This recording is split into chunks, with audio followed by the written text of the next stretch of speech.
Hi, I'd just like to speak for a bit on moving away from Europe to work in a different country. Um, you know, one of the main reasons that affects me is that I've always wanted to live in a different country. I lived in the country my whole life, so going somewhere else is going to a different world, going to a different culture is fascinating for me. I embrace the change, and I can't wait for the new experience, be it good or bad. And when I was young, I used to watch Star Trek, and I enjoyed Star Trek because I enjoyed the variety. I enjoyed seeing new, different things, different planets, different ways of living. And I think, well, within Cornwall, when the mining industry stopped, there was a massive mining industry where I live.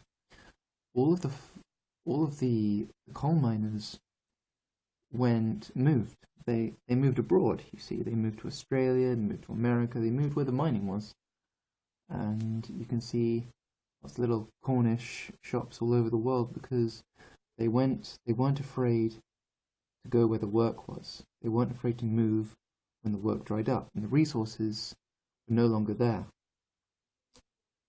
I think during America's slow decline, one of the things I took into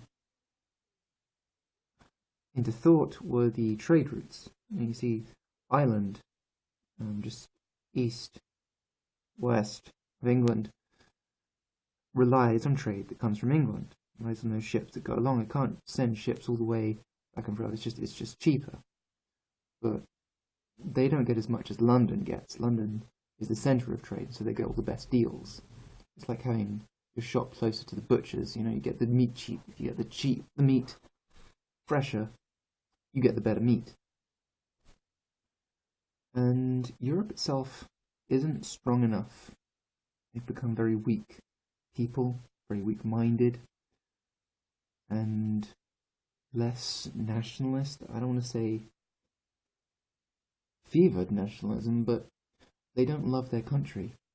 They don't respect it. And if your people aren't interested, if your people have no, what's the word? If they have no stake in the country, then they have no reason to look after it. It's a proverb: a garden that belongs to everybody is looked after by no one. So while I'm moving, even my mum, who has done her job for 30 straight years as a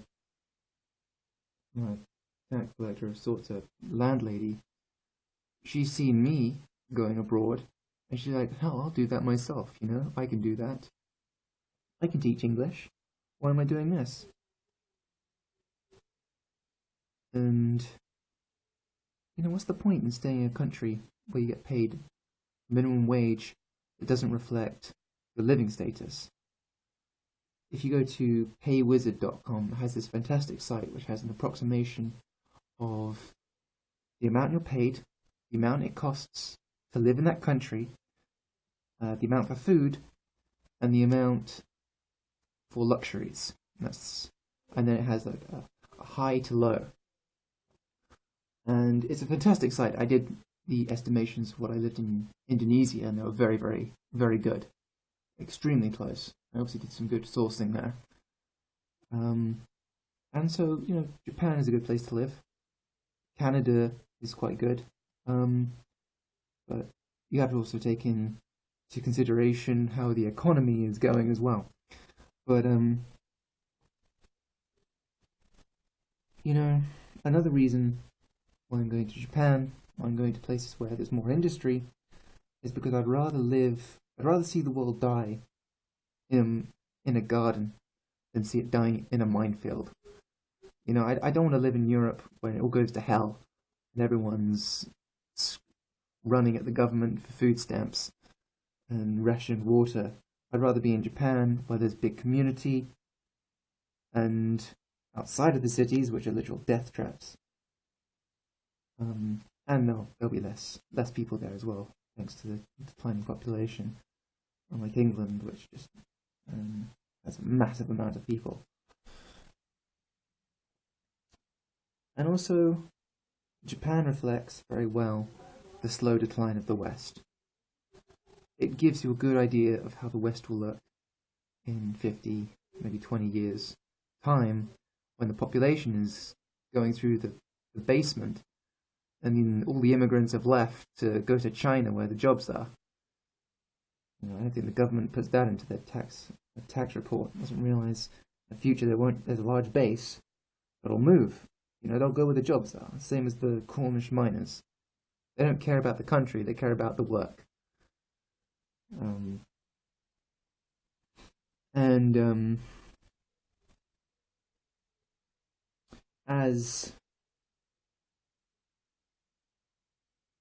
As time goes on, eventually feminism will become an old ideology, and they'll be known for the hate they spewed out.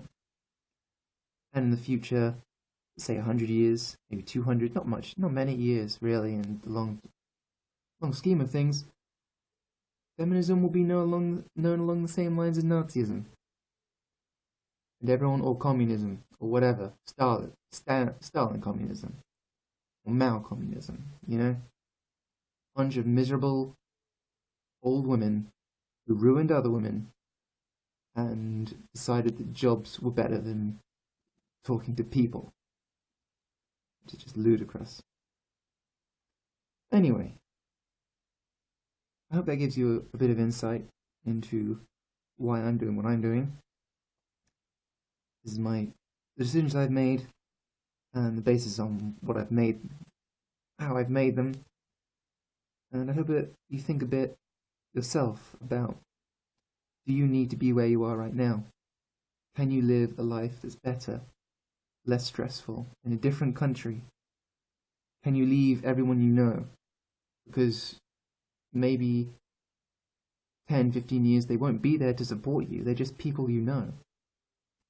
Are they acquaintances or are they friends? Somebody you talk to every Friday isn't your friend, they're an acquaintance. You haven't really gotten to know them. Bob down the street, the guy you meet at the pub, the guy you speak to at the bus shelter, when everything goes to hay in a hell basket, is he going to be there behind your back? Is he going to be there supporting you? Who is really going to want to know you? Because if they don't know you, they don't see you. When you know someone, you see them, you say, "Oh, I know you," or you say hi. But if you really like them and they're in trouble, that's when you start wanting to help them. How many people do you know like that? Anyway, that's all I have to say now. Bye.